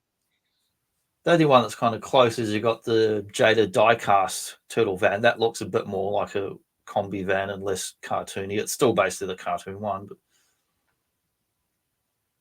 yeah, I do like that Jada one to put out, the diecast one. Yeah, I'm gonna pick that up next month, like the smallest scale one, because I've got those other ones down there. I've got bloody Ecto and Optimus and kits. I want to get that to go with those. Very cool. Very cool. So we're coming up. We've got a few more of these left. We're winding up towards the end of this catalogue. Now, what character or movie could have possibly influenced this crazy looking? I do wonder. You know, Batman had a baby with Spawn, and Spawn, yeah. Yeah, I did think of Spawn too, as well as Batman. A Xenomorph look to it as well. Just that is one of the craziest ones I think they've done, because then you've got the combination of a turtle mask with like the white, but it's black like Batman, like the Batman eyes. Crazy, cool looking vehicle, but very crazy. Like just, and it's one of those things. Like if you had a couple of these, you could get like a Kenner Terminator in one, and you can have your turtle in one.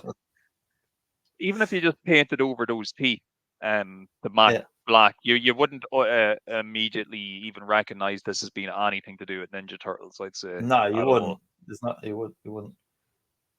I know it says, what does it say? It says like Nitro Ooze on yeah, that's from WCW Nitro, I reckon. Cool though that it has the spinning Ninja Star grill at the front. Nice little. Yeah, and it's got the turtle shell pattern all around the big block engine and then around the wheels, and it's definitely a strange design. And the whole thing is the stretched out turtle face, like the figures as well.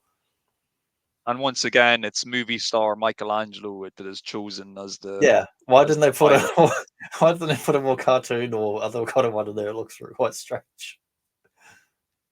And this kind of concept art for that turtle popcorn racer just looks crazy, just crazy. I'm pretty sure they released it close enough to what it looks like, though. Yeah, I've seen actual drag race cars. I forget the name of those big long things, but I've seen actual ones like that as a kid when we used to go with Dad to the drag strip and all that. But that one's definitely in the old Evel Knievel colors. So pump up with soda plant air pump. Release for fast and fizzy action. Interesting. It obviously has its own power. In the not Batmobile one, it goes on about the ooze. I don't know if that thing in the back can actually take the ooze in it or not because it's green and it's trying to go on about the feature. Yeah, and it's kind of The ooze translucent. the foot. So I assume Yeah. it opens up and you can put the your ooze stuff on there. And you can roll it across your parents' carpet and ruin the carpet. See what happens. Yeah, that is the Turtle-mobile. Nothing to do with the Batmobile at all. Yeah, I definitely never saw any of these in the stores either. And then we get on some of the more miscellaneous ones. You got like a Mad Bull turtle. You got that plastic swords back. I think we saw that one other catalogs. Oh no, this one's different. It's got characters on the top of it. Yes, it looks a little bit different. It's got a very colorful hilt. I think it's meant to be Splinter. I thought it was Raza for a minute, but I think it's meant to be Splinter because then there's two turtles underneath them on the handle. Oh, I got it now. So you pour your bubble mix into the sheath of the sword and then use the sword as like a bubble blowing thing. I don't know why they combine swords with bubbles. And it's not even a katana sword. Don's sewer squirter. That doesn't sound dirty at all. No. That one makes more sense. It looks more like a water pistol bubble thing. It looks more like that kind of thing. The sword and the bubbles to me is a weird mix. I think everything on this page, the sewer sports balls are probably the most appealing to me. They've got a nice rubbery bounce to them. Yeah, I assume they'd be decaying by now. But I've never had those, but I assume they'd be rotting like Mad Balls do. Yeah, that's sword mutating more. Ridiculous. Yeah. Yes, they're mutating into molecule dust. Sewer sports football. Sewer sports soccer ball. Well, I'm not a sports fan, so we'll move on and see what else we've got here. Rocksteady's got a bloody pogo copter. Where have we seen something like that before? Not in some other famous 80s toy line. Yes, yeah, he's auditioning for a spot in the Cobra Forces with his pogo copter. Yeah. Jesus, like these vehicles are just getting crazy. So like the least crazy vehicle here has to be the Ninja News Cycle. Like, that's a pretty nice vehicle, the Ninja News Cycle. I like the way that April's posed and looking like, whoa. She's like so impressed with this crazy bike. Or she's like, it's got the camera on the top. She's like, you're stealing my camera. Where are you going? It's like she's got that April's weird as well because it's like the newer April body with the old April head. It's like a she looks very pale, but with extremely dark hair. The I don't know what it is about both the pogo copter and the sewer speedboat. It looks like both figures can just barely fit in each vehicle. It looks like they don't fit at all. Like a lot of Master vehicles, a lot of Turtles vehicles. The problem, even as a kid, I had is like, well, they don't even fit in there. Can't they make sculpt something that actually fits them? Yeah, without like their legs are really awkward to bend in, and if they're wearing their belts or any type of accessories, it's just even the size of it, like the pogo cop, it looks like it's just woefully undersized for a giant mutated Rhino Man. Like his head's going to get decapitated by the blade. Wrapping that in the little boat as well, like it's just like his hands are going over the windscreen, like he can barely fit into the. That one feels like something you'd get in a bootleg $2 store. If I walked in and saw that, I'd think, oh, this is some kind of Mexican bootleg. I wouldn't think it was a real Turtles thing. No, the Turtle Cycle is definitely the star here. Once again, though, we've got Mike's Pizza Chopper backpack, but it's Donatello they've got doing the picture. You can't trust Michelangelo. Maybe Mike had an accident. Don stepped in last minute because it doesn't look like it was safety tested that device. Yeah, well, Don does do machines, so you have to kind of call him in for these things, I guess. And it's got the blurry action, so it's kind of hard to tell what it's doing, but yeah, like pops up and blades pop out the spin. Oh, the telephone line right a bit. Yeah, I think I might have watched the toy out of that, so it must go along the string. I've seen other toys that do that. Actually, I've got a Don hanging up on a string behind me over there that I got from one of the older lines, and it's just like, and I've got him hanging at least on like a little grippy thing. Some more weird vehicles. I don't mind this Don's Kooky Carnival car. That one's fun.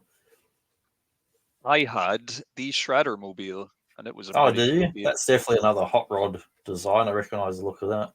I mean, from like real cars. I mean, not the toy. It's pretty cool when you roll it forward. The guns kind of chug on it. They go from side to fun. side. Oh, he's got big shredder slices on the wheels. Yeah, no, it was a really cool vehicle, I have to say. I really dug. Oh, it says Chrome Dome on the sticker. Yeah. So the Shredder mobile, the Cowabunga buggy, and Don's crazy carnival car. I can dig these, but once again, Leo's Jolly Turtle Tugboat just looks like, what the fuck? It's like a bathtub with the sidewall.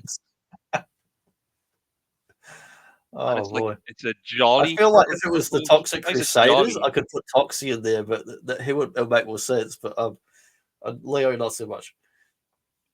The surf buggy looks cool though, and at least once again you can actually fit like multiple figures on it. Yeah, and like, I don't mind the crazy yellow, but I feel like that vehicle, if they're done in different colors, it would probably be a bit better. Lotus as well. Once again, I just feel like compelled to point these things out. Don's crazy carnival car, but it's been piloted by Sir Surfer Michelangelo. Yeah, it's a sewer bike. Yeah, the catalog people just weren't paying attention to descriptions when they were doing their photos. At least they got Shredder and the Shredder mobile though. They didn't botch that up. Yeah, and the Cowabunga car, it looks like there's two Rasps, but I'm guessing one's Mike and just the colors are so similar. Yeah. Yeah, the storage cell turtles once again. Here's those bloody the 4x4. Never ever saw these in the real world at all. It's like Bigfoot and monster trucks and all that. It's fun. Nice little advertisement here though at the bottom for the retro mutagen ooze assortment. It's double retro now. If you get some of that, it's retro mutagen ooze. And see now they've changed it up a bit. So apart from the green one, you can get the purple one now as well. Oh, nice. That's a great flavor. And the new style turtle blimp is here with the different inflatable. And it's got colored in. The glider part's not gray anymore, or well, it's not the olive green now. It's like a more luminous green. Yeah. So is it better or worse than the other one overall? I don't know. It's got more things added, or is it missing anything? And now we saw a brief picture of the cheapskate earlier. I think it was in like the first catalog, and it had a ton of chrome. Notice now they've totally reduced the amount of chrome because this is closer to the actual release of the toy. Yeah, now it looks like the toy, not like the prototype one. They must have reused that shield for a few things too, because I've got that loose over here on one of my various ones, and it's. I mean, it didn't come with this guy. I think this one came with. I don't know. I think it came with like the Samurai Leo or something, but that's that same. I know it's different again. No, that's the Bebop Rocksteady shield. That's the flat one. Yes. This is City Sewer. This one is a turtle themed one. Like it's very cool. The more Samurai like Captain America shield, shield, but that one they've reused a bunch of times as well in different ones and colors. Yeah, I think I prefer probably the first release of the blimp. I always preferred the way the blimp looked the first time around, because it looked more like it did in the car too. Yeah, because the yellow is different, isn't it? They've added that yellow to it or whatever. And I think they do it again. There'll be another release of the blimp further down the line where they'll change things up again and make it look slightly different. Okay, now here we got just classics on all four of these. You got Technodrome, Suicide, Mutant Module, and Party Wagon. And I'm sure I can find flaws in any of them, but this is like the essential kind of four really from the whole line. That Party Wagon, it looks kind of. Did you notice like the Turtles logo on front? It seems to like come out, whereas on the actual thing, it's sunk in. It looks better when it's sticking out a bit. I think, like the way it is in the prototype. Yeah, man, I would love to get the mutant module. I hope they're serious about doing the reissue of that. Yeah, well, seems. I mean, it'll probably take till this time next year, going by their bloody schedule of things, because nothing happens in January for anything. I mean, they might manufacture something, but it's nothing. Nothing moves. Nothing's going to be in stores in January. So it's at dead zone time. It's usually like mid-year, Christmas. That's like your times when things will turn up. You see these same kids from earlier on, the smiling children who are told they get to keep the stuff. It's all right, you little shits, get in there and play with these toys. Don't you dare stop smiling. If you stop smiling once, you don't get to keep anything. I like the way the Technodrome little kind of diorama here. The turtles are like climbing and scaling up it, which you see in like the mini series and also in the video games. Looks cool. Like they've recreated that kind of scene. Yeah. Oh well, look, I do have the party wagon, but everything else on this page, I just want the Technodrome, want the sewer playset, and I want the mutant module. Oh, so bad. Yeah, like they've done so many different other sewer playsets over the years, like kind of spoiled for choice. But the vintage ones, very distinct design. But of the two things, if it came down to module or sewer, I think I want the mutant module more.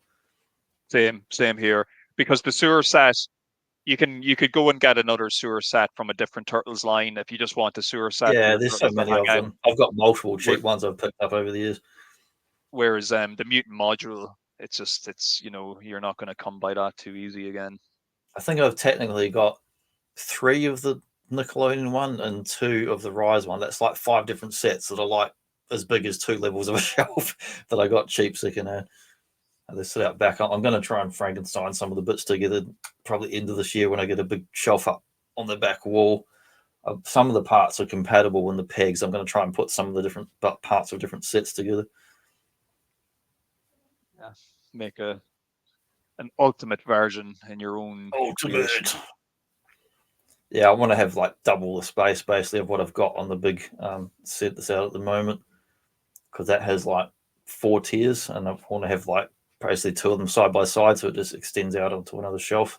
That's why I want to get a modular metal rack warehouse shelf around the wood one, so I can take pieces out and make it fit in the shape. Oh, this bloody turtle communicator, whatever it is back again, and then we've got the bloody Etch-a-Sketch turtle version as well. That was back in the other catalogs from previous years. Communicator is still pretty cool. Even like not really for what it's supposed to do, but like just yeah. It's a cool. It's got some fun little pictures, like little picture cards in there for the characters. And they've done a heap of these ones over the years too, different lines. But I feel like, because this is into the role play toy kind of stuff, and often that stuff is like kind of cheap and nasty. I mean, this one looks reasonable. It's got electronics and that. But I feel like there has never really been a definitive kind of 1-to-1 scale turtle communicator. That would be a cool thing to have, like the cartoon style one that actually would pop up and go and open up. And I can see NACA maybe doing something like that, because they are releasing. It would be break. It has to be a toy company. Yeah, it would break. Yeah, as soon as you open it, I like a proper one. I like a proper one because it's like, I mean, technically they had cellular phones all the way back in bloody Miami Vice and Scarface, the big giant Tommy Vercetti one. But then but as far as your clamshell style mobile phones, like Turtles got there first. Yeah, it's the old Jim Kirk Star Trek style communicator. Yeah, well, that's the other one. That's the other one way back for that. But I did say shell. Yes, of course. That's a shell phone. Right. Bloody hell, got slapped. Yeah, I'm guessing the idea with the communicator is when you slot in a different picture, it probably plays the sound of the character. Yeah, it looks. You still get stuff like that now, where like sometimes they have phones and stuff. They have buttons or languages or colors for for young kids in it. Yeah, well, look, I definitely take that over like the mutating rifle and all those other, the bubble swords and all those other crazy things we just looked at. Yeah, I've got a thing here somewhere. I gave it to my missus as a joke one day. It looks like that thing, but it's shaped like a banana. Nothing to do with turtles. It's just a banana. You open it like a phone and it starts talking to you with a weird face on it. No idea what it's from, but you just like the look of it. Yeah, it's just some like young kids toy thing, but you press it and it says all these different phrases, and you can change the language on it, and it starts talking to all these different languages as well. Sounds cool. Call me banana.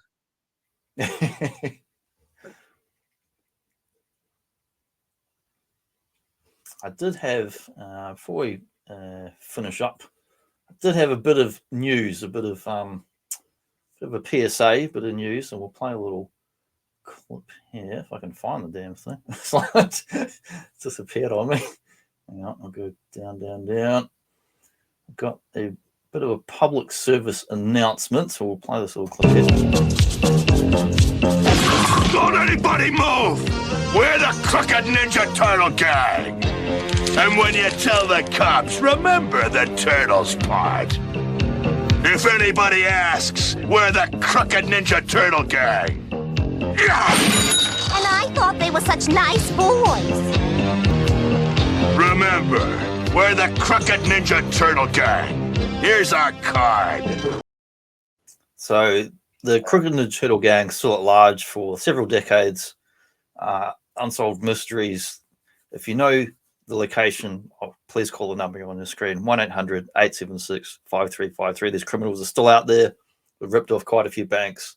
They're very crooked. They're not very good ninjas, but they're good at robberies. They look like giant turtles, so keep a lookout for giant turtles. They do look like giant men in very bad Halloween store turtle costumes.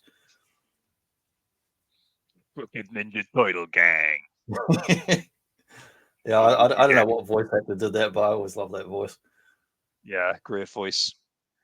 And another NECA release I regret not picking up was the Crooked Ninja Turtle Gang. With their paper bags on their heads. Yeah, they were a fun gimmick. I looked at the clips this week of the wrestling turtles from the WWF that you told me about. And then I found out there was another one on the Southern wrestling as well, like AWA or one of the Southern ones, like the Crockett era stuff. That and Jim Cornette talked about it as well. So there was two different ones. There was a single one, and then there was a tag team one. So that's three different lots of bootleg wrestling turtles of real people. Toxic turtles. Yeah. Don't say teenage. Don't say mutants. Don't say ninja, and they can't sue us. I did. I watched the clips and listened to the Jim Cornette commentary about it, and then there was one Bruce Pritchard. There was a clip of his show where he explained what the tag team ones. They said it was like a house show thing, like a dark match, like warm up thing. It was meant to be just like fun for the audience and it. Well, it was definitely fun for us years after the fact. But yeah, I'd never heard of these bloody wrestlers going out put on like real budget turtle costume things. Oh, look, anything to get your spot on the card. You got to do what you got to do to be part of the show. Might as well put on dress up as a turtle. I mean, someone must have to make that for them, I guess, like the seamstresses or whatever. Yeah, I'd say for the WWF was whoever their on-duty seamstress was on the day. Or maybe if they were doing other gigs where they were like doing like opening matches on house shows or that, where they might have, oh, look, here's the costume department, and go pull out something that looks like, because they are the most cheap ass looking costumes you've ever seen. They definitely don't look like anything official, so another one of those weird wrestling oddities. You can still get really bad. I mean, there's kids Halloween turtle costumes, but if you go on Amazon, there's ones for adults, and they look just as cheap and horrible as those wrestling ones. They're always on Playmates, like we mentioned it, I think, when we looked at the last Playmates catalog, and even before that, like they've been releasing the same bandana and weapon set for turtles since like the 80s. They just changed the logo on it, but it's the exact same toy every time. There's so many of those role-playing Halloween mask ones. Well, it definitely makes more sense to straight role play with plastic weapons and a bandana rather than look at bubbles from a sword. If you look at the background there on the left and right, you got like the Donnie and the Leo. That's those like $2 plastic costumes from the little face $2 ones that just with the strap around the back, make that thin shell. Except the Leonardo, I put like creepy, like real eyes behind it that were bloodshot behind the mask, so it makes it like more creepy looking.